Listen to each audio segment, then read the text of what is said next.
Um, I should just begin by just quickly introducing myself. So my name's Chris Knight. I work for PricewaterhouseCoopers. I'm based in London. I run a small team of people who work on forests, ecosystem services and biodiversity protection projects. There are 6 of us based in London working internationally, and we're part of a team called Sustainability and Climate Change within PwC, which is about 100 strong. So most people don't realise PwC do quite a bit in this area, but we actually do. I'm not an accountant by training. Some of my best friends are, but I'm not. I've got an environmental science degree, so I'm an environmental scientist. And a lot of the projects we're working on, they're involved in RED, they're involved with RED.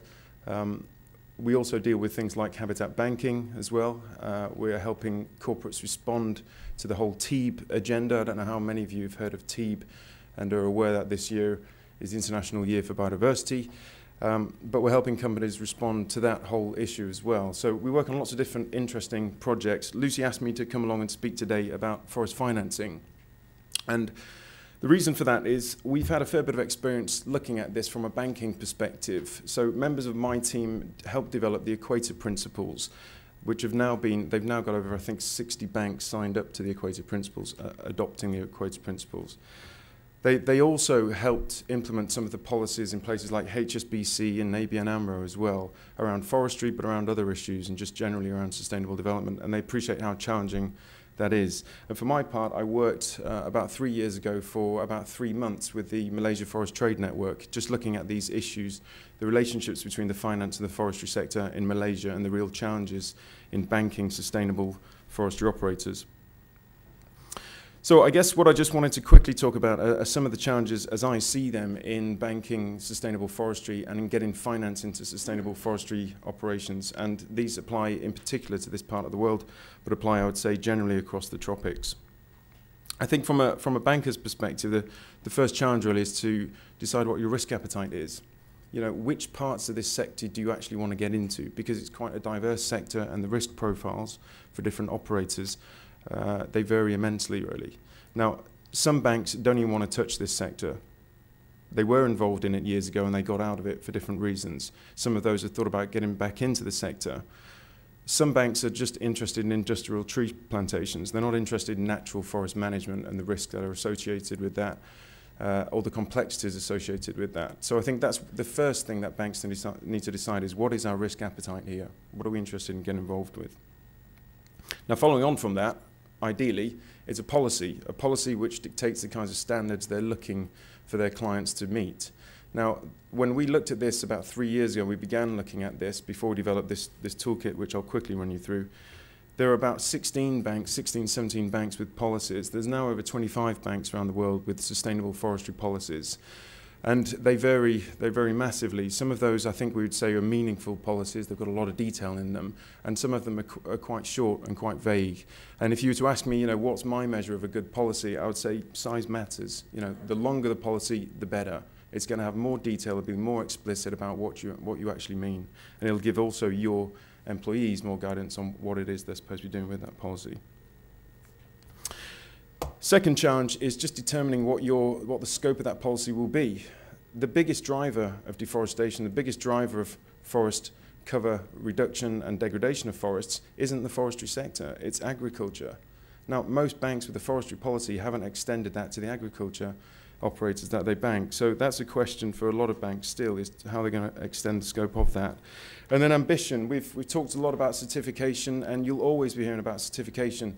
The reality is, as we've heard, about 8% of productive forest land is certified at this point in time. So any bank that develops a policy saying we'll only finance certified forestry operators won't have anyone to bank. They'll really struggle because everybody wants to bank the people who are certified.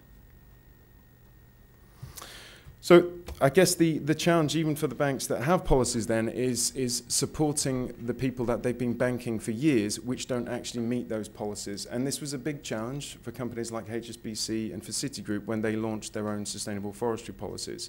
They put most of their resources then into applying the policies retrospectively. The way corporates work generally, in my view, over the last 12 years working with big corporates, is that they develop the policy centrally at the head office, and then they spend years trying to retrofit that around their existing operations and their existing client base. And that's not the ideal way to do things. But anyway, so the challenge there is to actually work with your existing clients and help them meet the standards that you're now saying you're going to be adhering to. Now, HSBC, Citigroup, fantastic examples of working with companies and helping them meet their own policy standards. I think there are various ways you can do this. I know the Forest Trust, or the Tropical Forest Trust as it used to be called, does provide support, or certainly used to provide support to banks working with clients to try and meet their own standards and to adopt what's called a stepwise approach, which basically gets you towards certification slowly. It's not something you can do overnight. And I think Rainforest Alliance and Smartwood as well, they've been very useful in educating bankers on the forestry risks, and likewise the Global Forest Trade Network, WWF's own trade network, which supports companies trying to get certified. Two of the other challenges really are knowing your client. So it's very difficult, as we've said, the transparency in the sector means it's very difficult to know who you're banking, what are they doing with your money, and where are their operations as well. And I guess one of the key things you'd need to understand if you were really serious about promoting sustainable forestry is what is the track record of that company you're about to bank? And that's not an easy, these aren't easy questions to answer. We've been looking at the potential to provide data at a resolution which is meaningful to allow bankers to understand where their clients are operating and what the biodiversity values, what the biocarbon values are for those particular areas. And there are tools already like the Integrated Biodiversity Assessment Tool, IBAT. There's a World Database of Protected Areas which give you a fairly vague idea of the kind of risks you might be taking on, but they don't really give you meaningful information. So I guess ultimately the challenge really is when you've got a policy in place and you want to finance sustainable forestry, how do you do it? And here's one we made earlier. It's called the Sustainable Forest Finance Toolkit. And this is a free resource. It's on the web. And it really gives banks, I would say, probably half of what they need to implement a sustainable forestry policy. Not everything. They need to invest resources to make sure this is applied. But it gives them a good start. It gives them guidance on actually developing a policy in the first place. So I'm not expecting you to be able to read all of this, but essentially it gives you guidance on policy principles, how to write a good policy that's meaningful and also realistic. It can be implemented in the first place. And that's half the battle, to come up with a policy that can actually be implemented. We've also, and NGOs will criticize us for this, but somebody has to begin somewhere. We've also suggested minimum performance standards that you could use with different forestry sector clients as well. And it's probably for the better, actually, that you can't read those. But they're what we would say are pragmatic, and they're based on things like the IFC performance standards and some of the policies we've seen working well in the market.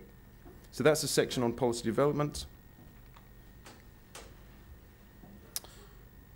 The two other sections which are useful and which banks really need the help with is really understanding the different risks associated with different operations. And banks have taken this in different ways, but one of the most logical ways is to look at, first of all, the country level risk, then the site risk, certification risk. If you're certified, your risk profile is a lot lower, but that doesn't negate all risks. And then to look at management quality as well and track record. So that's a way really to assess, I guess, at an individual client level for those companies coming to you for the first time, looking for financing facilities. But the biggest challenge for companies like HSBC and Citigroup when they first developed these policies was to apply them retrospectively. I haven't got the time to go into this in detail, but portfolio management, I guess, is the trickiest part of implementing any sustainable finance policy. And this toolkit gives you a way to do that. It gives you a starting point to assess clients, to interview management and ask the right questions, and then to build that into your overall portfolio screening approach. So I guess I'm going to end there on the toolkit. And I would just remind people of a couple of things. There's a special issue of The Economist. We helped them write this. It's a pretty comprehensive issue, and that's going to be coming out next week. So it's a special issue of The Economist, and it's dedicated, it's not dedicated, sorry, to forestry, but it's got about 20 pages on forestry in there. It covers RED, it covers everything we might talk about today. And the other thing I would just end on, the World Economic Forum, we're working with them to try and develop a model to get private sector finance into RED at scale. And we understand the challenges. I would say in my mind, most of the challenges are at the demand side, not necessarily at the supply side. We can supply RED credits. It's not easy to do it, but we can do it if there's the demand there. So we're looking to develop models to get the private sector financing RED at scale. And in my mind, I think one way to do that is to use a proportion of the $4.5 billion funds that have been set up as part of the Fast Start funding commitment, use a proportion of that to underwrite some of the higher risk projects and provide some kind of price certainty for RED projects around the world. And that'll help people in Indonesia, people in lots of countries who are trying to, I guess, give certainty to investors. Thank you.